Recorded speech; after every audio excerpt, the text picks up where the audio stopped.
सभी का एग्जाम नगरी के यूट्यूब स्ट्रीट प्लेटफॉर्म में स्वागत है। जैसा कि आपके लिए फिर एक बेहतरीन प्रैक्टिस सेट हिंदी व्याकरण का हम लेके आए हैं। जो भी भाई बहन यूपी टेट या केवीएस पीआरटी या सी टेट की तैयारी कर रहे हैं उनके लिए बहुत ही बढ़िया खुशखबरी है कि हम अब डेली एक एक प्रैक्टिस सेट करेंगे, चाहे ईवीएस का हो, चाहे सीडीपी का हो और चाहे हिंदी का हो या फिर संस्कृत का।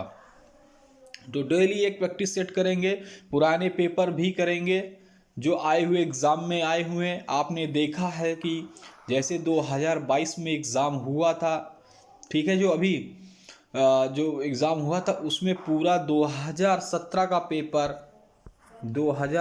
का पेपर के 90 से 95% क्वेश्चन सेम दे दिए गए थे। तो देखिए अब ये एग्ज़ाम में यही होता है, बार बार क्वेश्चन ये लोग कैसे बनाए, वही पेपर उठा कर देते रहते हैं, क्वेश्चन रिपीट होते थे। तो 90 से 95 क्वेश्चन बहुत होते हैं, दोनों परीक्षा में ऐसे आए थे, चाहे जूनियर हो चाहे प्राइमरी। ठीक है, तो हम लोग प्रीवियस की ईयर के क्वेश्चन पेपर लगाना स्टार्ट करेंगे, उसके साथ साथ नए क्वेश्चन भी लगाएंगे। डेली आपकी क्लास होगी। ये अभी क्लास का कोई समय नहीं है, जस्ट आपको वीडियो में ही क्लास का समय बता दिया जाएगा, ठीक है। और आप सभी लोग नोटिफिकेशन या सूचना आप लोग को तभी मिलेगी जब आप चैनल को सब्सक्राइब कर लेंगे और बेल आइकन दबा देंगे, तभी आपको सूचना मिल पाएगी क्लास कब से स्टार्ट हो रही है, ठीक है। और क्लास की सूचना आपके मोबाइल में तुरंत आ जाएगी जैसे स्टार्ट होगी। इसलिए आपको करना क्या है, चैनल को सब्सक्राइब करना है, बेल आइकन दबा देना है, ठीक है। इससे आपको विद्यार्थी हित से जीवन से जुड़ी कोई भी सूचना हो, भर्ती संबंधी हो, एडमिट कार्ड आंसर की या कोई भी अन्य सूचना हो जो विद्यार्थी जीवन से जुड़ी हुई, वो सभी आपको एग्जाम नगरी सबसे पहले प्रोवाइड कराएगा। बस आपको सब्सक्राइब कर लेना, बेल आइकन दबा देना, ठीक है। अब हम आज स्टार्ट करते हैं। आज हमने यूपी टेट 2011 का क्वेश्चन लिए हिंदी के, ठीक है। चलिए स्टार्ट करते हैं, क्योंकि ये क्वेश्चन भी आने की बहुत ज़्यादा संभावना है, जैसे पिछली बार देखा गया है कि आए हैं। चलिए आपको बताना है इसका आंसर। कौन सा शब्द जंगल शब्द का पर्यायवाची नहीं है? जल्दी से आप सभी लोग इसका आंसर बता दें। आशा है कि आप सभी बता देंगे। अटवी, कांता, कंतार या कानन। इसमें 3 पर्यायवाची होंगे और एक नहीं होगा। ये हिंदी जो टेस्ट सीरीज़ है ये यूपी टेट शिक्षक भर्ती से रिलेटेड है ही है। और अगर आप अन्य एग्ज़ाम की तैयारी कर रहे हैं, चाहे वीडियो एग्ज़ाम हो या यूपी त्रिपक्षी को, सभी में यही क्वेश्चन आते हैं, इसी तरह क्वेश्चन आते हैं। आप देख लीजिए वहाँ के प्रैक्टिस सेट उठाकर, यहीं से क्वेश्चन सब इधर से उधर करते रहते हैं, ठीक है। हिंदी सब्जेक्ट है तो पूरा वही क्वेश्चन है। तो जल्दी से इसका आंसर दीजिए। 3 में 4 क्वेश्चन, 3 जंगल के पर्यायवाची होंगे, एक नहीं होगा, वही आपको ढूंढ। आप सभी ने इसका आंसर बता दिया होगा। चलिए हम आपको बताते हैं कि कौन सा शब्द है जो इसमें जंगल का पर्यायवाची नहीं है। आशा है आप सभी ने इसका आंसर दे दिया होगा, ठीक है। चलिए फिर एक बार आप लोग कोशिश कर सकते हैं। देखिए, कोशिश अगर आप कर रहे हैं तो कोई दिक्कत नहीं है। कोई भी कोशिश करता है भाई, अगर वो आंसर दे रहा है तो क्या दिक्कत है, ठीक है। तो देखिए, जो कानन है ये जंगल का पर्यायवाची नहीं है। अटवी, कांता, कांतार ये सभी जंगल के पर्यायवाची हैं। एक मिनट। कांता नहीं है, कानन जंगल का तो होता है पर्यायवाची, ठीक है। थोड़ा सा मिसमैच हो गया, ठीक है। अटवी, कांतार और कानन, ठीक है। एक नंदन कानन आपने सुना होगा, कानन जंगल है, नंदन कानन एक ट्रेन का नाम सुना होगा आपने, ठीक है। तो जो कांता है हमारा, ये जंगल का पर्यायवाची नहीं है। आठवीं, कांतार और कानन, ये 3 है। बी राइट आंसर इसका हो जाएगा, ठीक है। चलिए, निम्नलिखित में से शुद्ध रूप देखना है। कौन सा लिखा हुआ? प्रज्वलित, ठीक है। देख लीजिए, नीचे ऊपर ऑप्शन है। जो राइट आंसर हो आप उसको बता दीजिएगा, ठीक है। एक ये प्रज्वलित, चलो छोटा कर देते हैं अगर आ जाए। ये 3 ABCD लिखे हुए हैं, इनमें से जो सही हो वो आप बता सकते हैं कि प्रज्वलित में कैसे हम लोग लिखते हैं, शुद्ध रूप कौन सा होगा प्रज्वलित का। देखिए ABCD दिया हुआ है, आप सभी कमेंट बॉक्स में कमेंट भी कर सकते हैं कि कौन सा प्रज्वलित सही होगा। चलिए तो देखिए प्रज्वलित हम लोग हमेशा ऐसे ही लिखते हैं, प्रज्वलित में डबल जा नहीं बनता है, ठीक है। तो हमारा सी विकल्प जो है वो राइट आंसर है। चलिए आप भी कमेंट कर सकते हैं, ठीक है, कमेंट करिए, अगर गलत है या कुछ है तो आप भी कमेंट बताइए, हम लोग उसको देखेंगे उसमें क्या है, ठीक है। चलिए आप सभी को चलिए कोई बात नहीं, यहाँ पे क्वेश्चन थोड़ा सा सेट नहीं है तो कोई दिक्कत नहीं, क्वेश्चन से क्या मतलब है, हमको पढ़ना है, ठीक है, आंसर देना है। नीचे लिखे वाक्यों में कौन सा वाक्य सही नहीं है। पहला, उसकी आयु 30 वर्ष है इस समय। बी नंबर, इस समय उसकी अवस्था 30 वर्ष है। सी नंबर, 30 वर्ष की अवस्था है इस समय उसकी। डी नंबर, इस समय 30 वर्ष की अवस्था है उसकी। तो इसमें आपको सही वाक्य बताना है कि इसमें सही वाक्य कौन सा होगा, ठीक है। चलिए बताइए। तो उसकी आयु 30 वर्ष है इस समय, तो ये तो हमको नहीं लग रहा उसकी आयु इस समय 30, ही गलत है। इस समय उसकी, हाँ इस समय उसकी आयु जो है 30 वर्ष है। इस समय जैसे हम कहें इस समय आपकी आयु 30 वर्ष है, तो ये सही लग रहा है। 30 वर्ष की अवस्था, ये गलत है। इस समय 30 वर्ष की अवस्था है उसकी, ये भी गलत, तो इसमें बी राइट आंसर हो जाएगा। आप सभी ने आशा यही विकल्प लगाया होगा। चलिए, निर्वात का समानार्थी शब्द है भ्रम, विवाद रहित, या बिना हवा वाला, या बुराई। तो इसका आपने सभी बता दिया होगा राइट आंसर, कोई इस पे दिक्कत नहीं है। आप हमेशा किसकी चाल निर्वात में रहती है आप जानते हैं, निर्वात में किसकी चाल सबसे अधिक रहती है, राइट कमेंट में उसका आंसर जरूर दिखिएगा। साइंस क्वेश्चन है तो बिना हवा वाला, इसका राइट आंसर हो जाएगा बिना हवा वाला निर्वात का समानार्थी शब्द है, ठीक है। चलिए, निम्न विकल्पों में से सकर्मक क्रिया का चयन करना है। विकल्प नीचे दिए गए हैं तो देख सकते हैं, लेटना, छूटना, पिघलना, तड़पाना। तो देखिए अकर्मक सकर्मक क्रिया के बारे में हम आपको एक बार समझा दे रहे हैं, ठीक है। जैसे कोई भी क्वेश्चन आएगा, संधि आएगा या समास आएगा या अलंकार आएगा या कुछ भी आएगा, हम आपको यही सब बता देंगे और बहुत ही अच्छा बताएंगे, आप कभी भूलेंगे। देखिए सकर्मक क्रिया होती है सा, जिस सकर्मक मतलब सा प्लस कर्म, कर्म के साथ, जो कर्म के साथ हो सकर्मक क्रिया होती हैं जैसे। और अकर्मक क्रिया जिसमें कर्म नहीं होता है, अकर्मक क्रिया जिसमें, उसको अभी बाद में बताएंगे, ठीक है। तो इसमें सकर्मक, देखिए इसमें किसके साथ कर्म है, लेटना, छूटना, पिघलना या तड़पाना। तो आप इसका राइट आंसर जो हो आप हमें बता दें। तो देखिए जिसमें देखिए लेटना, आप लेट गए हैं, कोई कर्म नहीं हुआ। छूटना कोई कर्म नहीं, पिघल रहा है कोई कर्म नहीं। लेकिन जो तड़पाना है, तड़पाना है, वो तड़पा रहे हैं तो कुछ, अगर किसी को तड़पा के मार रहे हैं तो कुछ कर्म कर रहे होंगे तभी मार रहे होंगे, तभी वो तड़प रहा होगा, या उसके अंग तड़प रहे होंगे तो अंग अंग उसके चल रहे होंगे ऐसे ऐसे, ठीक है। तो इसमें तड़पाना जो है ये सकर्मक क्रिया है। जैसे राम गाड़ी चलाता है तो गाड़ी चला रहा है, कर्म कर रहा है। राम क्रिकेट खेल रहा है, कुछ खेल रहा है, सकर्मक क्रिया है। अकर्मक क्रिया भी जान लेते, अकर्मक जिसमें कर्म नहीं होता, अकर्मक, अकर्मक क्रिया जिसमें कर्म नहीं होता। जैसे बच्चा रोता है, रोना, रोता है, रो रहा है, क्या कर्म है, आंसू गिर रहे हैं, क्या कर्म है, ठीक है। तो ये सब अकर्मक, हंस रहा है, हंसना भी अकर्मक में आता है, कोई कर्म नहीं होता है, समझ गए, जिसमें कोई कर्म नहीं होता है, ठीक है। अकर्मक कर्मक क्रिया, अब कभी चिड़िया आकाश में उड़ रही हैं, कौन सी क्रिया भैया, उड़ रही हैं, तो अकर्मक है, ठीक है। ये बहुत बार पूछा गया, चिड़िया आकाश में उड़ रही है, यही यूपी टेट में बहुत बार पूछा गया। बड़ों के लिए उपयुक्त अभिवादन का चयन कीजिए। साप्रेम, नमस्कार, सादर प्रणाम, सास्नेह, चिरंजीव। तो चिरंजीव बड़ों को तो हम कह नहीं सकते चिरंजीव, भाई अपने छोटों, जो बड़ा होगा अपने से छोटों के लिए कहेगा। सादर प्रणाम यही एक उचित होता है। अगर जैसे आप बड़े हैं उनको हम अगर आते हैं, या नमस्कार, प्रेम नमस्कार, तो सादर प्रणाम भी है।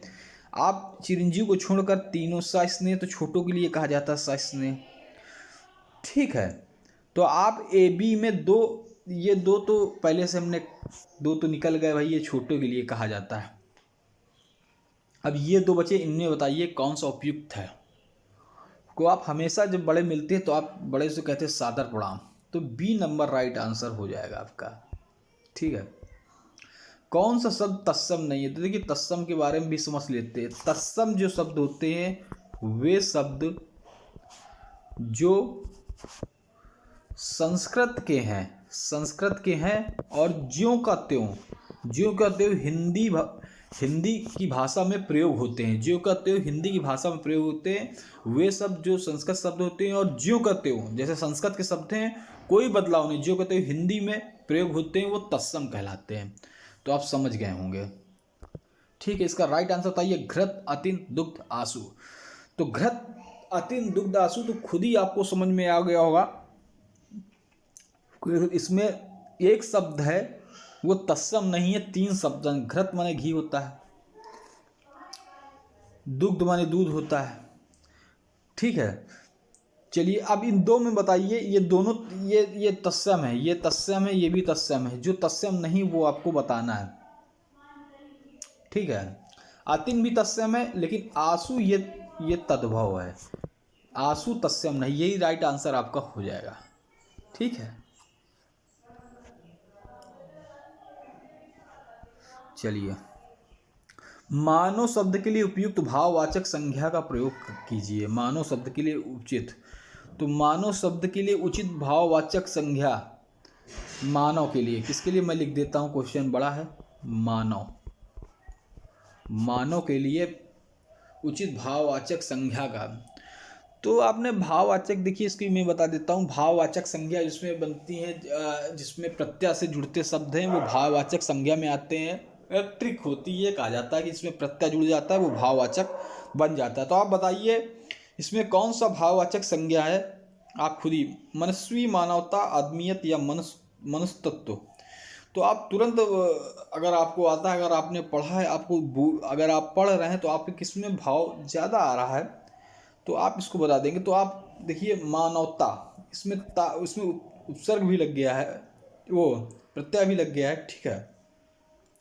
तो मानवता जो है हमारा भाववाचक संज्ञा पे आता है। मनस्वी नहीं आता, आदमियत नहीं आती, मनुष्यत्व तो नहीं आता, ठीक है। मानवता ही हमारा इसका राइट आंसर है जो भाववाचक संज्ञा के अंतर्गत आता है। चलिए कवि शब्द का स्त्री रूप क्या है। यूपी टेट में कम से कम बहुत बार क्वेश्चन पूछा गया है, यूपी ट्रिपल सी पूछा गया है, यूपी टीजीटी पीजीटी गेट बहुत बार ये क्वेश्चन बहुत बार रिपीट, यही सब क्वेश्चन यहीं से उसी को यूपी टेट में डाल देंगे, उसी से उठा के यूपी ट्रिपल सी में डाल देंगे, उसी से उठा के अन्य एग्जाम में डाल, यही घूमते रहते हैं। आप एक हिंदी क्लास कोई भी ले लें, बढ़िया से आप पढ़ रहे हैं तो आपको कम से कम 60-70 क्वेश्चन उसी तरह के दिखाई मिलेंगे। देखिए कावित्री, अभी मैं टीजीटी क्लास लेता हूँ, यही सब क्वेश्चन आते हैं जो यूपी टेट के हैं वही टीजीटी में आते हैं, वही टीजीटी के वही यूपी ट्रिपल सी के। एग्जामिनर यही क्वेश्चन घुमाता फिराता रहता है, मैं हमेशा आपको बताता हूँ, ठीक है। कवि शब्द का स्त्रीलिंग रूप क्या है। कावित्री, कवित्र, कवित्र या कावित्री। तो बहुत बार इसका आप लोग गलत कर देते हैं, आप हमेशा ध्यान रखिए, हमेशा कावित्री जो लिखा जाएगा कैसा होगा, आप पहले से कमेंट बॉक्स में कमेंट कर दीजिए। देखिए कमेंट जरूर करना है, आप लोग के कमेंट होंगे, आप लोग के जब कमेंट होंगे उसी हिसाब से हम जो आपको पढ़ाते हैं मोटिवेट करते हैं, उसी हिसाब से हम भी मोटिवेट होते हैं जब आपके कमेंट आते हैं। अगर आपके कमेंट आते हैं तो फिर ये क्लास कंटिन्यू चलती रहती है कि हाँ आप सभी लोग उसमें रुचि ले रहे हैं, आपको फ़ायदा मिल रहा है, ठीक है। तो चलिए कवि शब्द का स्त्रीलिंग रूप क्या है, सभी इसका जवाब दे देवें, ठीक है। चलिए दे दीजिए, कवि शब्द का स्त्रीलिंग रूप क्या है।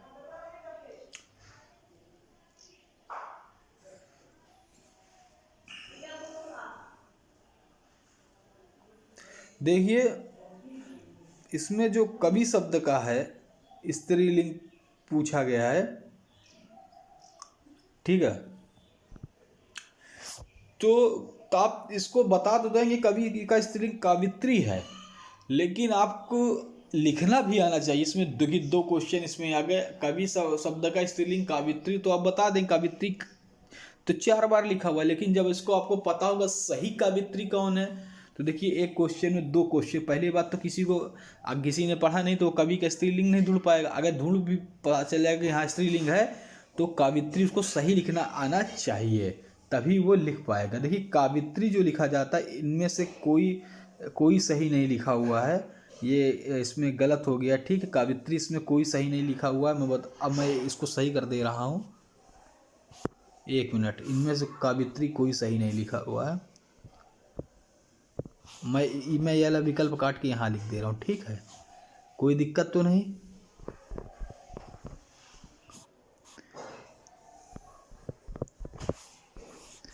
कावित्री ये बी विकल्प है, ये बी है, ठीक है, बी विकल्प है। आप बताइए कावित्री इनमें से कौन राइट आंसर है? जल्दी से कमेंट बॉक्स में कमेंट दीजिए। ये बी नंबर राइट आंसर है जो मैंने लिखा है, ठीक है। चलिए,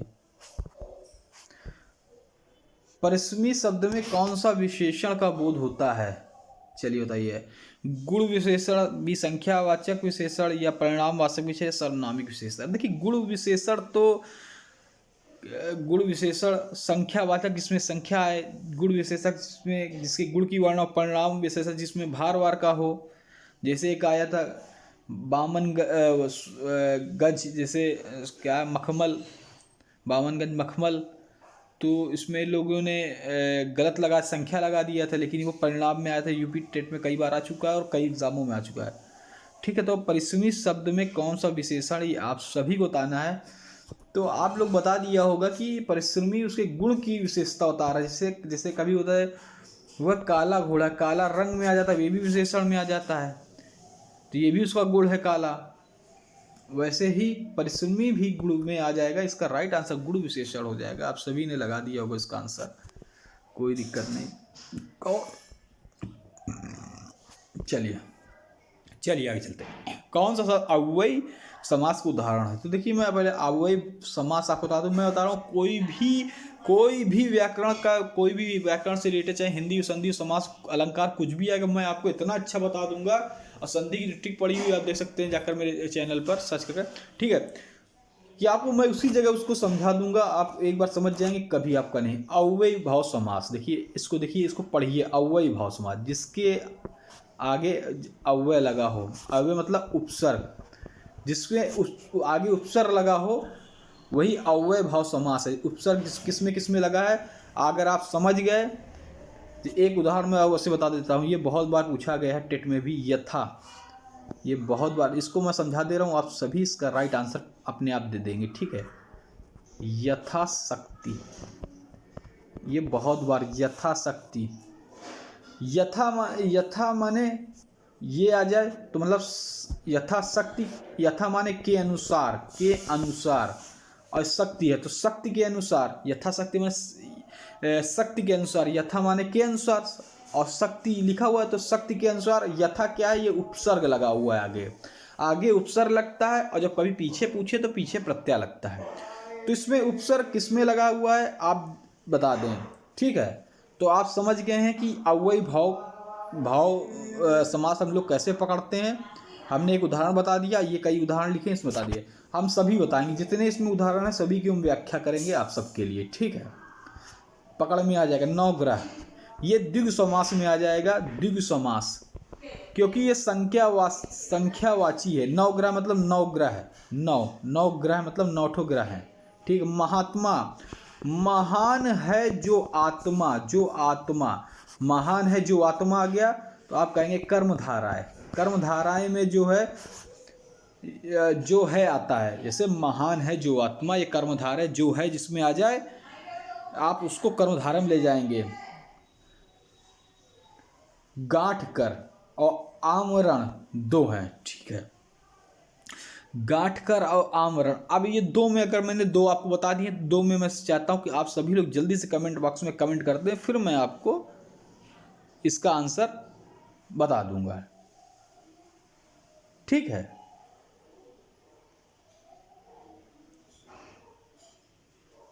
चलिए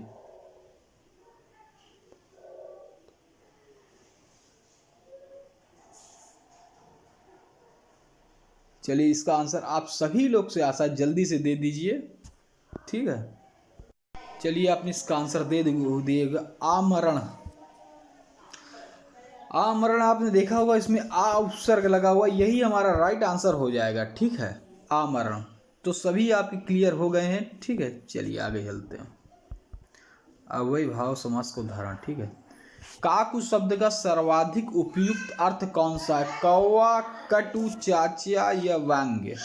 जल्दी से इसका राइट आंसर दे, जल्दी से इसका राइट आंसर आप सभी दे दें। कौवा, कटु, चाचा, वांग्य, किसका? काकू शब्द का सर्वाधिक उपयुक्त आंसर आपको देना है, ठीक है।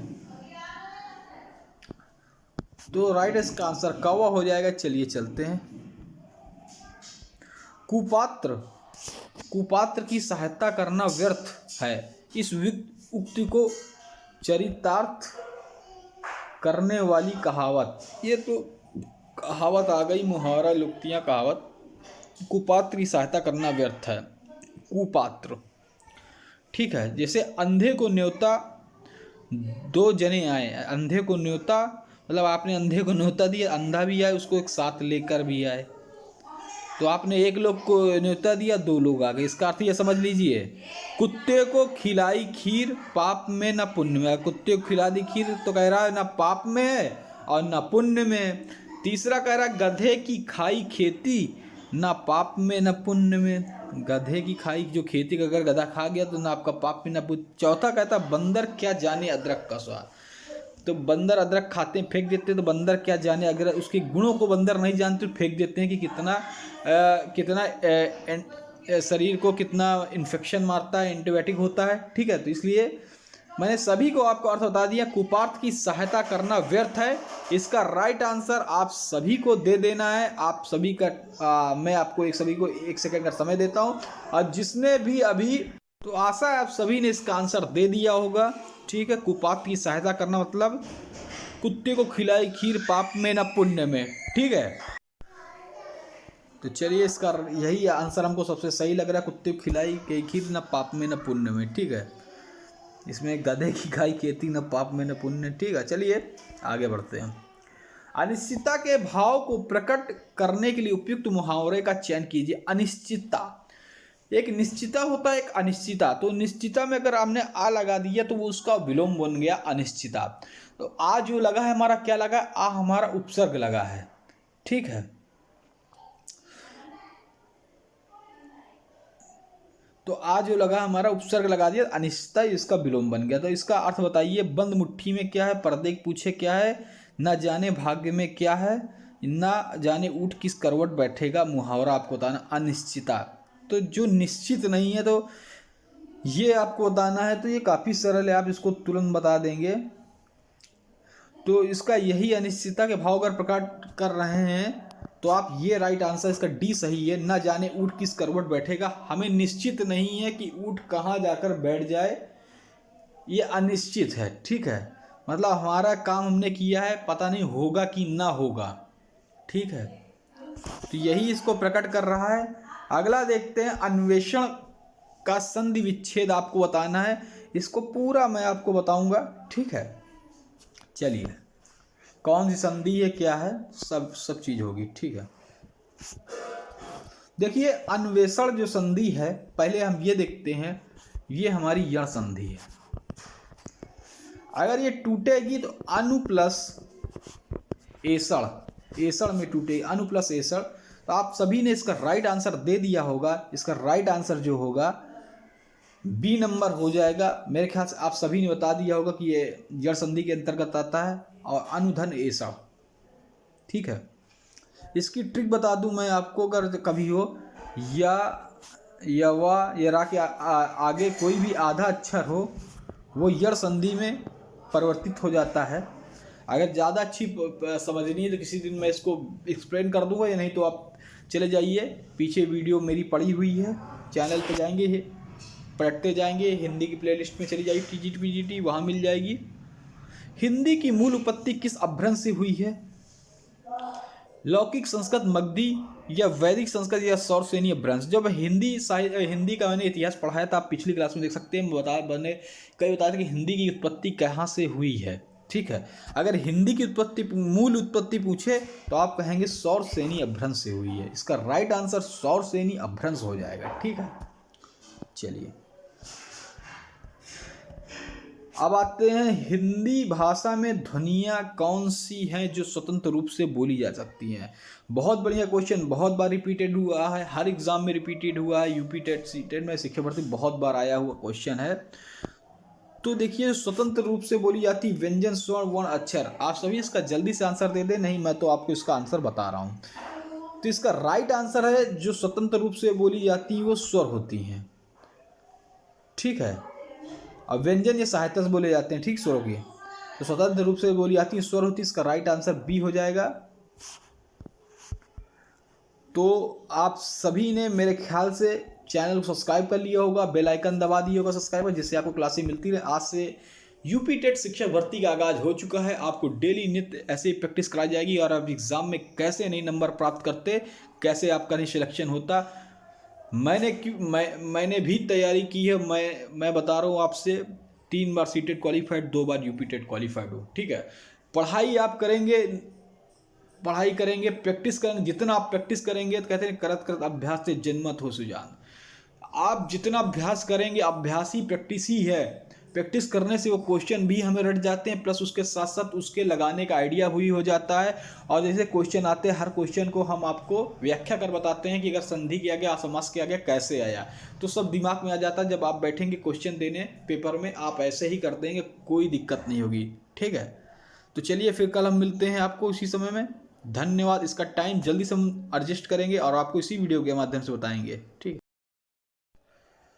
ये जो प्रज्वलित लिखा हुआ है शुद्ध रूप, जो हमें आपको भी पढ़ाया है, इसमें राइट आंसर ए विकल्प होगा।